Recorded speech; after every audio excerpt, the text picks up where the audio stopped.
আসসালামু আলাইকুম। আমি আজকে আপনাদেরকে মজাদার চিকেন ঝোল রেসিপি প্রস্তুত করে দেখাবো।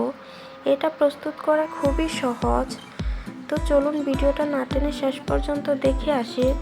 আমি শুরুতে কড়াইয়ে তেল ঢেলে নিলাম। এখন আমি অল্প একটু রসুন পেস্ট দিয়ে দিলাম। এখন আমি দিয়ে দেব গোটা গরম মশলা।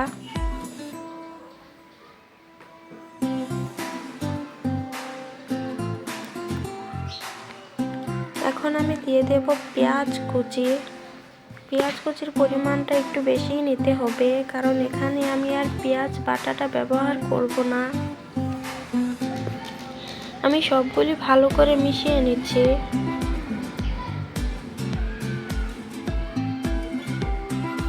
এবার আমি দিয়ে দেব 3 চামচ পরিমাণ রসুন পেস্ট। দিয়ে দেব আমি আদা পেস্ট। এবার দিয়ে দেব আমি দারুচিনি এলাচ পেস্ট। আমি সবগুলি ভালো করে একসাথে মিশিয়ে নেব। যখন এভাবে মেশানো হয়ে যাবে তখন অল্প একটু পানি অ্যাড করে দিলাম। এখন আমি দিয়ে দিলাম জিরে গুঁড়ো, লাল মরিচের গুঁড়ো, আর দিয়ে দেব আমি হলুদের গুঁড়ো। এখন আমি দিয়ে দেব স্বাদমতো লবণ। এটা অবশ্যই আপনারা আপনাদের টেস্ট অনুযায়ী দিয়ে দেবেন। আমি সবগুলি ভালো করে আরেকটু মিশিয়ে নিচ্ছি। এখন আমি ঢাকনা দিয়ে ঢেকে দিলাম মশলাটা ভালো করে কষাতে। যখন উপর থেকে এরকমভাবে তেল ছেড়ে দেবে তখন বুঝে নিতে হবে যে মশলা কষানো হয়ে গেছে। এখন আমি ধুয়ে রাখা চিকেনের পিসগুলি দিয়ে দেব।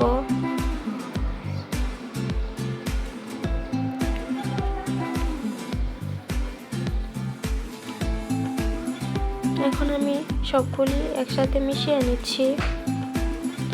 এখানে আমি এক্সট্রা পানি অ্যাড করব না। এই চিকেন থেকে যতটুকু পানি বের হবে আমি তা দিয়েই চিকেনটা ভালো করে কষিয়ে নেব। কিছুক্ষণ পর ফিরে এলাম। দেখতেই পাচ্ছেন চিকেন থেকে কতটুকু পানি ছেড়ে দিয়েছে, আর এই পানিতে আমি চিকেনটা ভালো করে কষিয়ে নেব।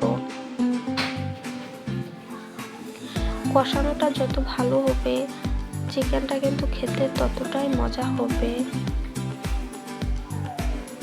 আমার চিকেন কষানো হয়ে গেছে।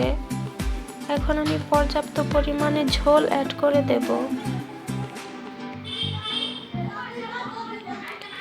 আমি ঝোল অ্যাড করে অল্প একটু নাড়িয়ে নিচ্ছি। এখন আমি আগে থেকে কেটে ধুয়ে রাখা আলুগুলি দিয়ে দিলাম।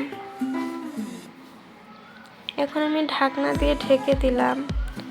ফিরে এলাম কিছুক্ষণ পর। মিডিয়াম আঁচে আমি এটা প্রায় 30 মিনিট রান্না করলাম। তারপর ফাইনালি রেডি আমার চিকেন ঝোল রেসিপিটা আপনাদের কাছে ভালো লেগে থাকলে লাইক, কমেন্ট, শেয়ার করতে ভুলবেন না। আল্লাহ হাফেজ।